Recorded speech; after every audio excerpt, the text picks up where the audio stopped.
Welcome student. আজকে আমরা এসেছি দেখো আমাদের ডি ব্লক এলিমেন্ট অর্থাৎ সন্ধিগত মৌলের দ্বিতীয় ক্লাসে। আজকে আমরা আলোচনা করব সন্ধিগত মৌলগুলির সাধারণ ধর্ম এবং পর্যায়গত পরিবর্তন।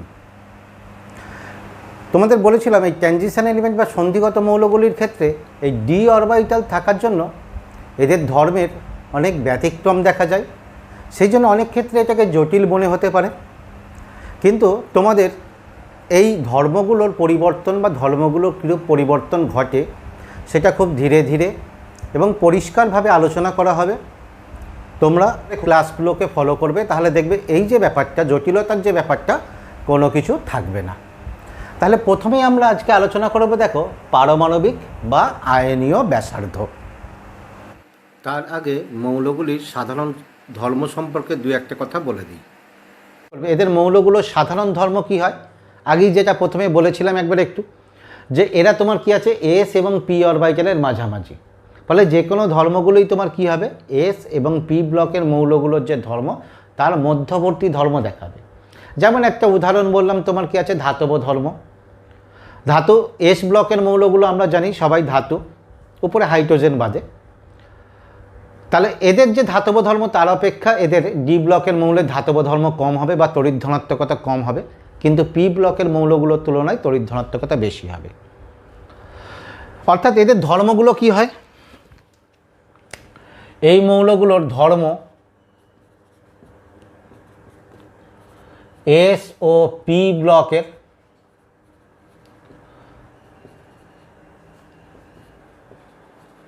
মৌলের ধর্মের মাঝামাঝি এবং দেখো পর্যায়ে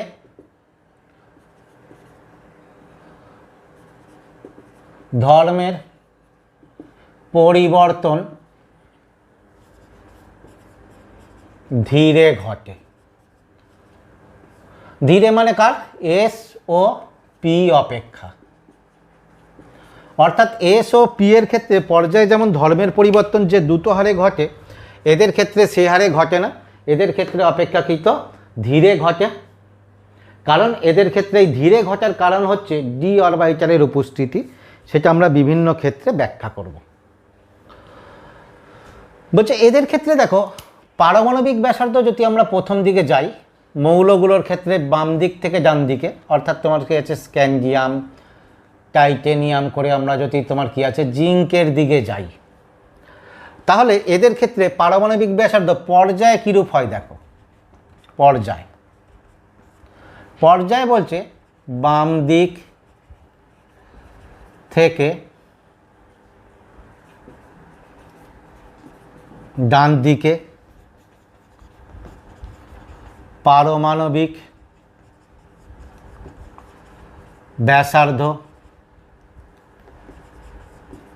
হ্রাস পায়। আচ্ছা, পারমাণবিক ব্যাসার্ধ এটাকে এই রকম দিই, প্রথমে হ্রাস পায়, তারপর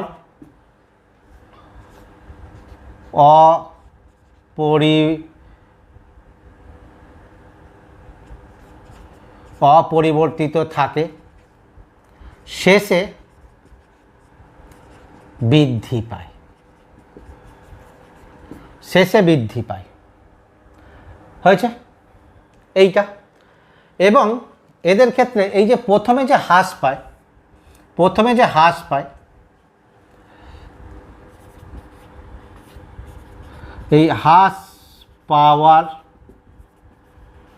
হার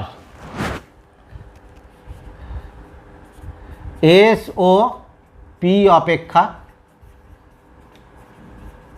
কম।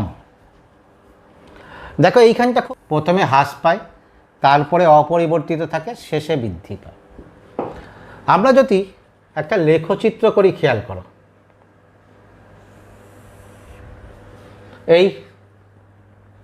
এখানে দিচ্ছি পারমাণবিক ব্যাসার্ধ, এদিকে দিলাম পারমাণবিক ক্রমাঙ্ক জেড।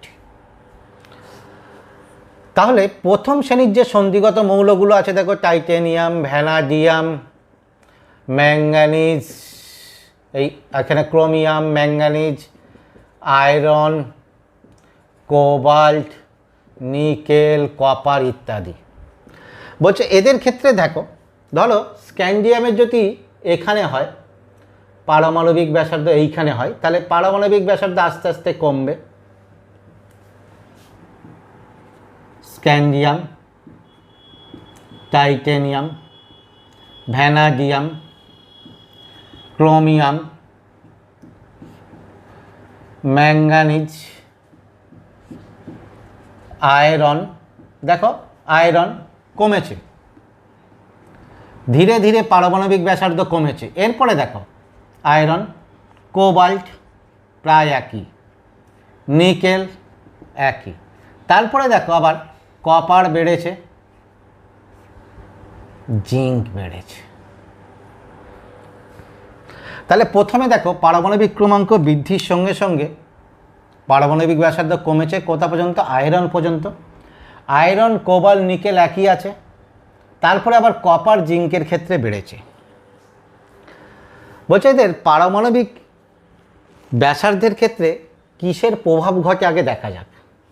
দেখো বাম থেকে ডানে জেড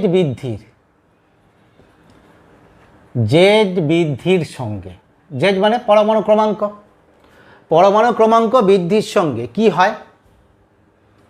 দুটো ঘটনা ঘটে, অর্থাৎ নিউক্লিয়াসের আধান বৃদ্ধির কারণে, জেড বাড়ছে মানে নিউক্লিয়াসের আধান বাড়ছে, নিউক্লিয়াসের আধান বৃদ্ধির কারণে বহিষ্ঠ ইলেকট্রনের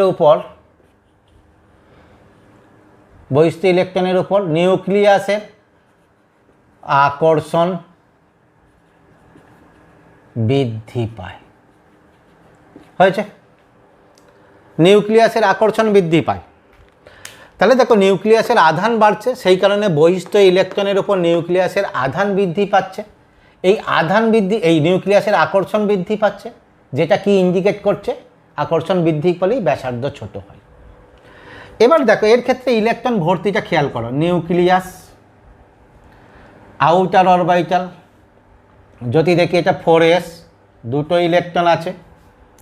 আগত ইলেকট্রনটা কোথায় আসছে? এটা আউটার সেল, প্লান্টিমেট সেল, অর্থাৎ এই ক্ষেত্রে আসছে কোথায়? 3d-তে। অর্থাৎ ইলেকট্রনগুলো আস্তে আস্তে ভর্তি হচ্ছে এখানে, 1 2 করে পরমাণু ক্রমাঙ্ক বাড়ার সঙ্গে সঙ্গে ভর্তি হচ্ছে। তাহলে ইলেকট্রন যদি এখানে ভর্তি হয়, ইলেকট্রন ডি অরবিটালে, অর্থাৎ এটা তোমার 3d অরবিটালে ভর্তি হলেই 4s অরবিটালের ইলেকট্রনকে একটা বিকর্ষণ করবে, বা 4s ইলেকট্রনের উপর নিউক্লিয়াসের যে আকর্ষণ বলে সেটা কমিয়ে দেবে। অর্থাৎ ডি অরবিটাল তোমার কি আছে? আবরণী ক্ষমতা প্রয়োগ করবে। হয়েছে? তাহলে এখানে এই জেড বৃদ্ধির সঙ্গে সঙ্গে এই ঘটনাটা যেমন ঘটে, তেমন আরেকটি ঘটনা ঘটে, যে ডি ইলেকট্রন বৃদ্ধির কারণে বহিস্থ ইলেকট্রনের উপর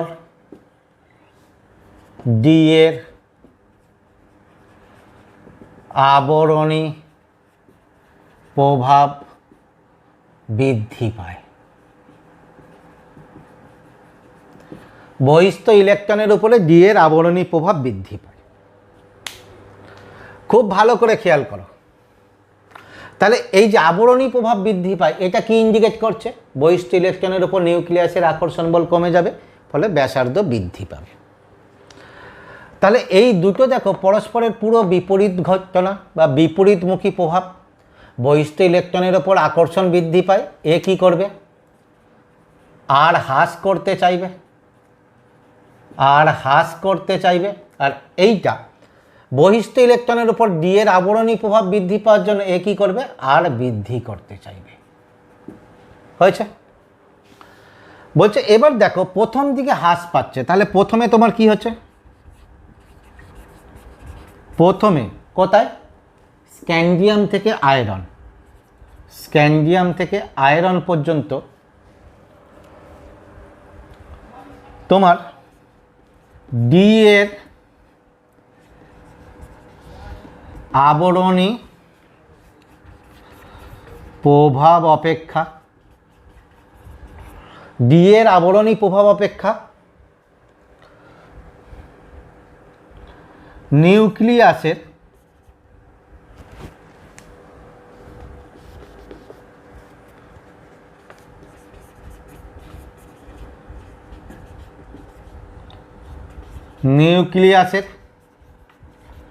আধান বৃদ্ধির প্রভাব বেশি। অর্থাৎ এই যে নিউক্লিয়াসের প্রথম দিকে কি থাকছে? ডি ইলেকট্রন সংখ্যা কম থাকছে। তাহলে ডি ইলেকট্রন সংখ্যা কম থাকার জন্য এই ডি এর যে আবরণী প্রভাব, তার অপেক্ষা পরমাণু ক্রমাঙ্ক বৃদ্ধির জন্য নিউক্লিয়াসের আকর্ষণ বল প্রভাবের বেশি, আকর্ষণ প্রভাবটা বেশি। ফলে এক্ষেত্রে তাহলে কি হবে? নিউক্লিয়াসের আকর্ষণ প্রভাব কি করছিল? আর হ্রাস। ফলে এখানে তোমার কি হবে? ব্যাসার্ধ হ্রাস পাবে। ঠিক আছে, তাহলে ব্যাসার্ধ হ্রাস পাচ্ছে।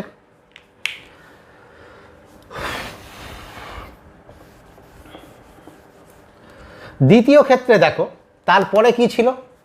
এই জায়গায় আয়রন থেকে তোমার নিকেল, ব্যাসার্ধ প্রায় সমান। তাহলে দ্বিতীয়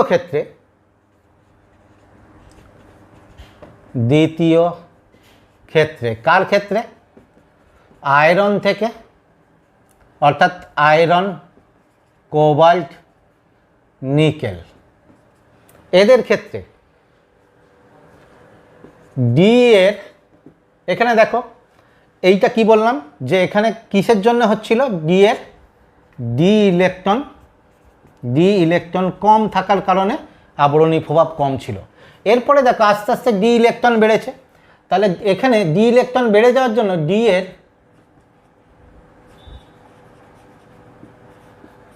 আবরণী প্রভাব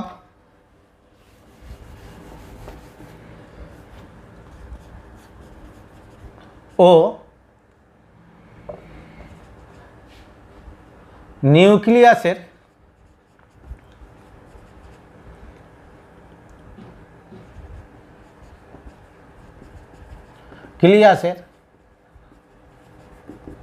আকর্ষণ বৃদ্ধির প্রভাব সমান। অর্থাৎ ডি এর আবরণী প্রভাব বৃদ্ধির সঙ্গে নিউক্লিয়াসের যে পরমাণু ক্রমাঙ্ক বাড়ার জন্য নিউক্লিয়াসের যে আকর্ষণী প্রভাব বৃদ্ধি পাচ্ছে, সেই দুটো সমান হচ্ছে। এই কারণে এখানে তোমার কি আছে? ব্যাসার্ধ অপরিবর্তনীয়।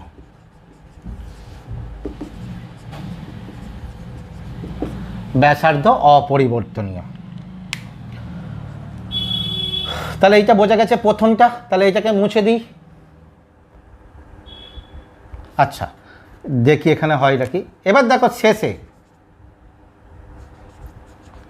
শেষে কার ক্ষেত্রে দেখো ব্যাসার্ধ বেড়ে গেছে? কার? কপার আর জিঙ্ক। কি হয়ে গেছে? ডি ইলেকট্রন বৃদ্ধি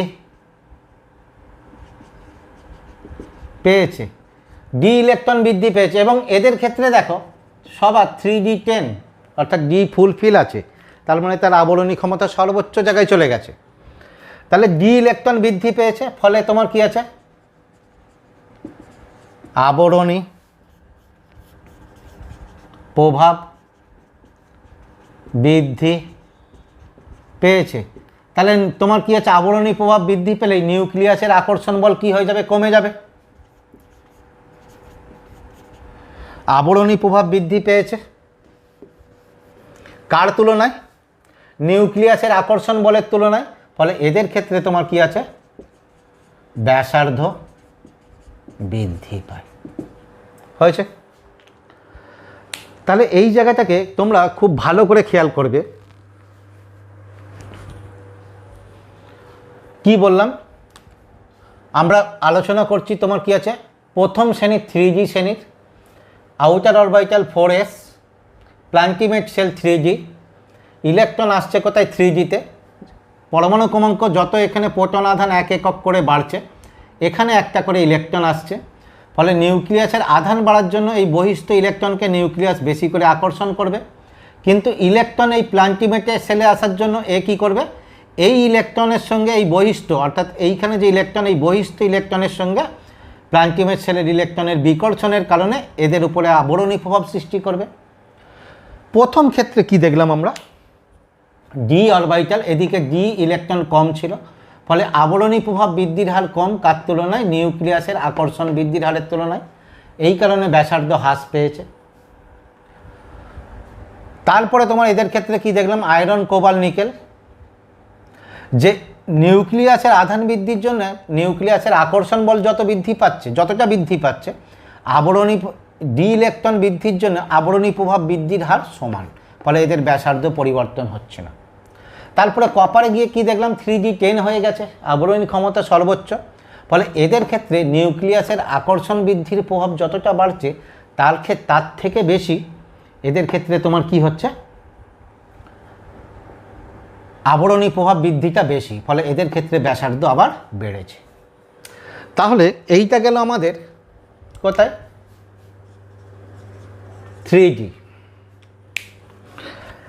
এরপরে দেখো আমরা যদি আসি 4dর ক্ষেত্রে, তাহলে 4dর ক্ষেত্রে কি হবে, আচ্ছা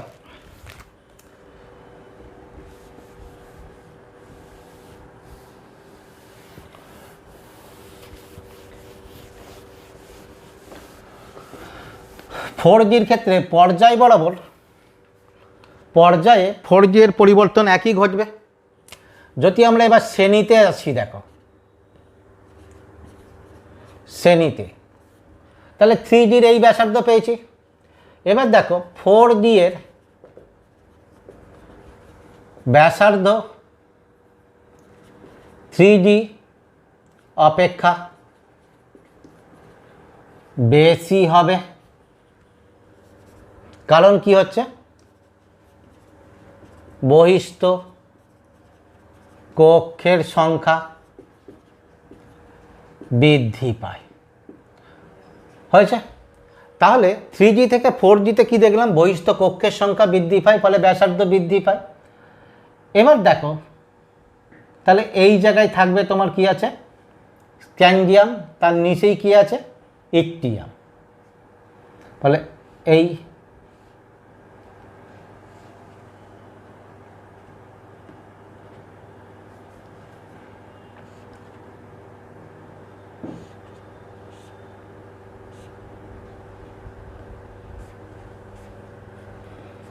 ক্যাডমিয়াম। দেখো তাহলে এদের ক্ষেত্রে এইটা হলো কত, 3d, এটা হলো তোমার কত, 4d সারির।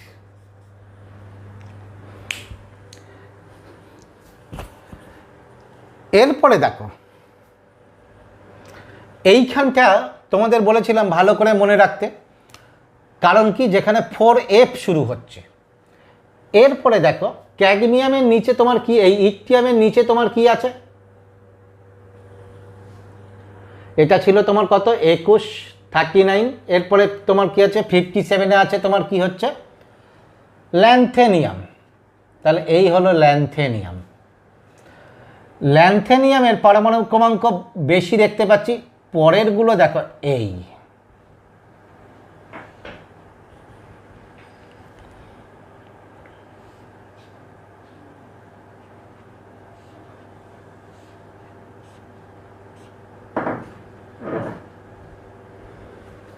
এইটা তোমার কি হয়ে গেল,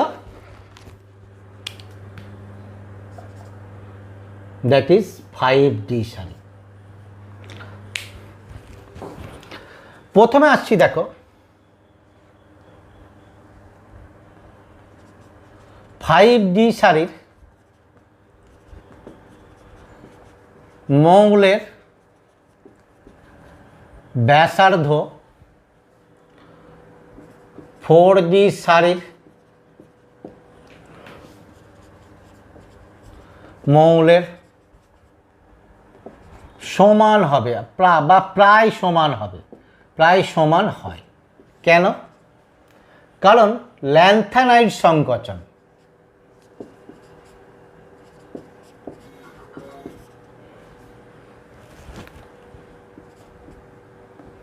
ল্যান্থানাইড সংকোচন।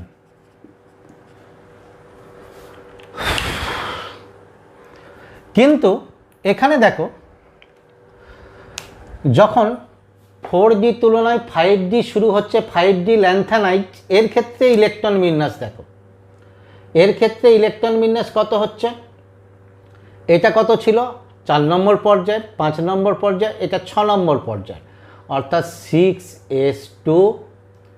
তারপরে আসা কত ছিল তোমার 4f, কিন্তু এখানে একটা ইলেকট্রন এসে যায় কোথায়? 5d1, d1। এরপরে তোমার কি হবে? 14টা মৌল 4f-এ আসবে। তারপরের মৌলটার ক্ষেত্রে দেখো ল্যান্থেনাইডস, তারপরে হাফনিয়াম, অর্থাৎ 6s2 5d2 শুরু হচ্ছে। তাহলে এইখানে দেখো এই 14টা ল্যান্থেনাইড মৌল শুরু হচ্ছে। তাহলে এইটাকে যদি আমরা বলি যে 6s, এটাকে যদি বলি 5d, তাহলে এই ল্যান্থেনিয়ামের পরে দেখো ইলেকট্রন কোথায় প্রবেশ করছে? তারও আগের কক্ষে 4f-এ। তাহলে বাইরের কক্ষের ইলেকট্রনের উপর এর ক্ষেত্রে 4f-এর, এখানে দেখো পরমাণু তোমার কি হচ্ছে? জেড, এখান থেকে এখানে জেড বৃদ্ধি পাচ্ছে কত? 14। ইলেকট্রন নিউক্লিয়াসের আধান অনেক বেড়ে গেছে, বহিস্থ ইলেকট্রন একই আছে। এই ডি এর বা ডি বলছি এফ এর আবরণী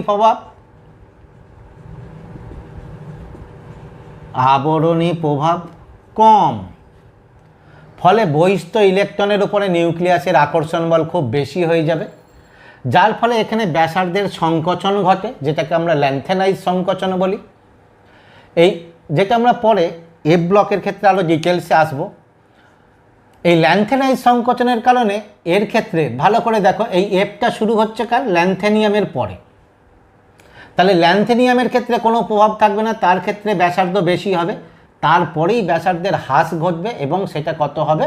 4Dর সঙ্গে প্রায় সমান হবে। হয়েছে? তাহলে আমরা কি দেখলাম শ্রেণীতে পরিবর্তন অন্য শ্রেণীগুলোর, অর্থাৎ তোমার কি আছে সারণীতে 4D এবং 5D এর পর্যায়ে পরিবর্তন একই ঘটে। কক্ষ বৃদ্ধির কারণে তোমার কি আছে? 3D থেকে 4Dতে ব্যাসার্ধ বাড়ে, কিন্তু 4Dর আর 5Dর ব্যাসার্ধ প্রায় সমান হয় ল্যান্থেনাইজ সংকোচনের কারণে। কিন্তু ল্যান্থেনাইজের আগে তোমার থেকে যাচ্ছে তোমার কি আছে? ল্যান্থেনিয়াম। ল্যান্থেনয়েডের আগে ল্যান্থেনিয়াম থেকে যাচ্ছে, ফলে এর ক্ষেত্রে ব্যাসার্ধ শ্রেণীর অন্য মৌলগুলোর তুলনায় বেশি হবে, কারণ এর এফ ইলেকট্রন নাই। ল্যান্থেনাইজ সংকোচনের প্রভাব এর উপরে পড়বে না। হয়েছে? আয়নের ক্ষেত্রে দেখো, আয়নের ক্ষেত্রে অর্থাৎ আয়নীয় ব্যাসার্ধের এর ক্ষেত্রে পরিবর্তন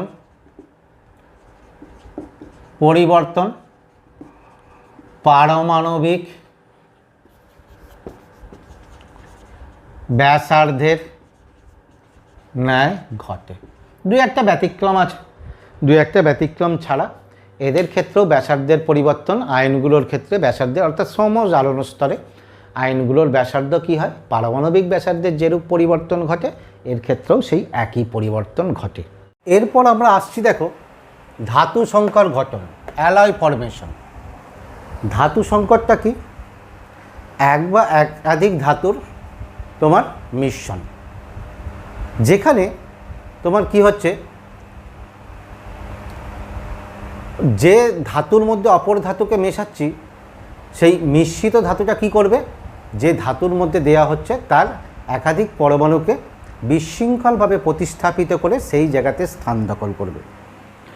এই ধাতু সংকরের ক্ষেত্রে তোমরা খেয়াল করেছো সন্ধিগত মৌলগুলো প্রচুর পরিমাণে বা অনেক ধাতু সংকর গঠন করে। এই ধাতু সংকর গঠনের সঙ্গে এদের ব্যাসার্ধের সম্পর্ক বা আকারের সম্পর্ক আছে, অর্থাৎ আকার খুব কাছাকাছি বা ব্যাসার্ধ খুব কাছাকাছি হলে মৌলগুলি সহজেই ধাতু সংকর গঠন করে। সন্ধিগত মৌলগুলির ক্ষেত্রে ব্যাসার্ধ খুব কাছাকাছি হওয়ায় এরা সহজেই ধাতু সংকর গঠন করে। এই ধাতু সংকরগুলোর ক্ষেত্রে কি আছে, এদের ক্ষেত্রে দৃঢ়তা অনেক বেশি, গলনাঙ্ক স্ফুটনাঙ্ক অনেক বেশি হয়। এই কারণে আমরা আমাদের প্রয়োজন অনুযায়ী বিভিন্ন ধাতু সংকর তৈরি করি। তাহলে আমরা যদি দেখি, তাহলে সন্ধিগত মৌলগুলি কি করে, অনেক ধাতু সংকর গঠন করে। ধাতু সংকরটা কি, একাধিক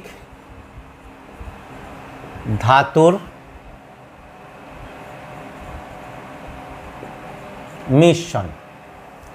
একাধিক ধাতুর মিশ্রণ, এদের সাধারণত তোমার কি হয়, দৃঢ়তা, গলনাঙ্ক খুব বেশি হয়। দৃঢ়তা, গলনাঙ্ক খুব বেশি হয়। এই যে একাধিক ধাতুর মিশ্রণ, এই ধাতুর মিশ্রণের ক্ষেত্রে কি হয় বলছে, দেখো ধাতব ক্লাসের একাধিক পরমাণুকে বিশৃঙ্খলভাবে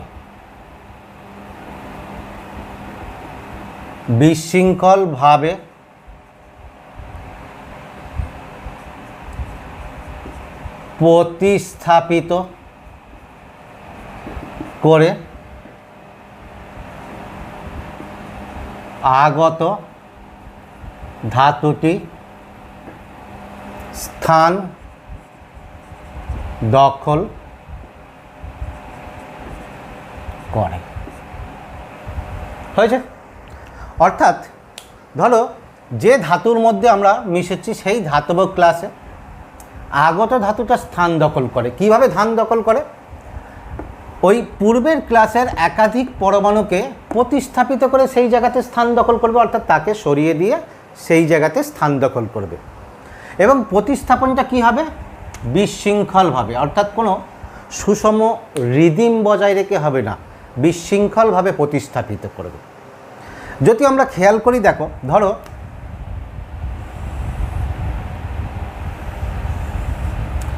এই ছিল একটা ধাতব ক্লাস, এর মধ্যে ধাতব পরমাণুগুলো এরূপ সজ্জিত ছিল।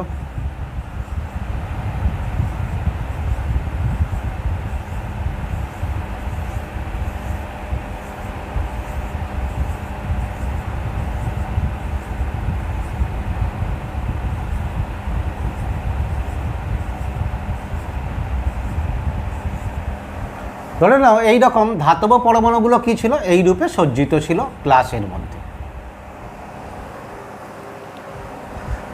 এইটা আগের ধাতব পরমাণুর ক্লাস। এবার কি করছি দেখো, এইখানে যখন অপর একটা ধাতু মিশ্রিত করব,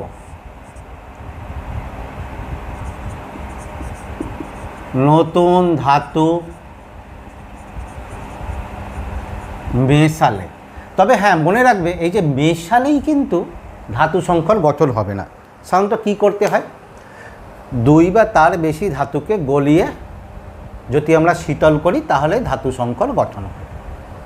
বলছে তাহলে যখন নতুন ধাতুটাকে মেশাবো, মিশিয়ে গলন করে যখন ক্লাসিত করব, তখন তোমার কি হবে, এই ধাতুর মধ্যে ক্লাসে এর যে পরমাণুগুলো আছে সেই পরমাণুগুলোর একাধিক পরমাণুকে কি করবে, নতুন ধাতব পরমাণুগুলো তাকে প্রতিস্থাপিত করে সেই জায়গাতে স্থান দখল করবে।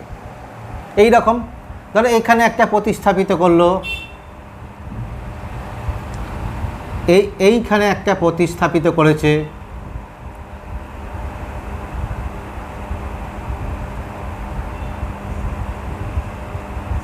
এইখানে একটা প্রতিস্থাপিত করেছে। তাহলে দেখো মিশ্রিত ধাতুটা কি করেছে, এই জায়গাগুলোতে তাদের পরমাণুকে সরিয়ে দিয়ে এই জায়গাগুলো দখল করেছে। তাহলে সোজা কথাই বলতে পারি, পূর্বের ধাতব ক্লাসে নতুন ধাতব পরমাণু স্থান দখল করেছে। তাহলে এখানে বলা যায় যে পূর্বের ধাতব ক্লাসে নতুন ধাতু মানে কোনটা, যে ধাতুটাকে আমরা মিশিয়েছি, যাকে মিশিয়ে অ্যালয় গঠন করতে চাইছি, নতুন ধাতু স্থান দখল করেছে। এখন দেখো এই স্থান দখল করেছে, এইটা দেখেই বুঝতে পারছো যে নতুন ধাতুটা এই ক্লাসে স্থান দখল করবে যদি সে এই ক্লাসের মধ্যে খুব ভালো ফিট হয়। অর্থাৎ এই ক্লাসের ফিটিংটা নতুন ধাতুর সঙ্গে পুরাতন ধাতুর ক্লাসের ফিটিংটা খুব ভালো হয়। বলছে এই ক্লাসের ফিটিংটা খুব ভালো হওয়ার জন্য এদের ক্ষেত্রে এদের আকারগুলো কি হওয়া উচিত, কাছাকাছি হওয়া উচিত। যদি আকার কাছাকাছি না হয়, যদি বড় হয়ে যায়, তাহলে তোমার কি হবে, বড় হয়ে গেলে তোমার পরমাণুগুলো এরকম বড় হয়ে গেলে ধাতব পরমাণুগুলো এরকম কি হবে, দূরে দূরে সরে যাবে। আর যদি ছোট হয়ে যায় তাহলে এখান থেকে কি হবে, ক্লাস গঠন থেকে বেরিয়ে যেতে পারে। সেই জন্যে এদের আকার বা ব্যাসার্ধ তোমার কি আছে, খুব কাছাকাছি হওয়া দরকার, বা পার্থক্য খুব বেশি হলে অ্যালয় গঠন ভালো হবে না। এই সন্ধিগত মৌলগুলোর ক্ষেত্রে এদের ব্যাসার্ধের পরিবর্তন আমরা এর আগে দেখেছি।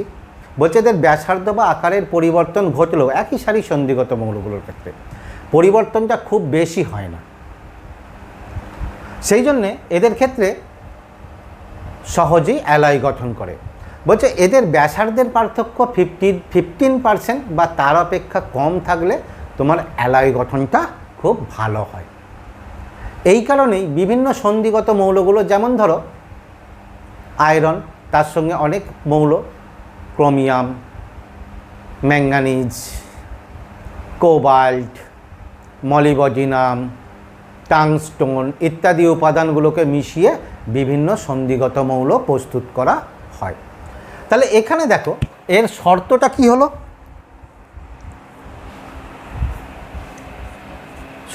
কি হলো, যে ধাতব পরমাণু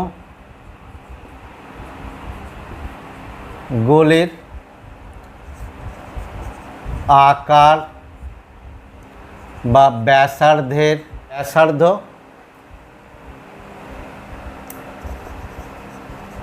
কাছাকাছি হতে হবে। হয়েছে? বলছে ব্যাসার্ধের পার্থক্য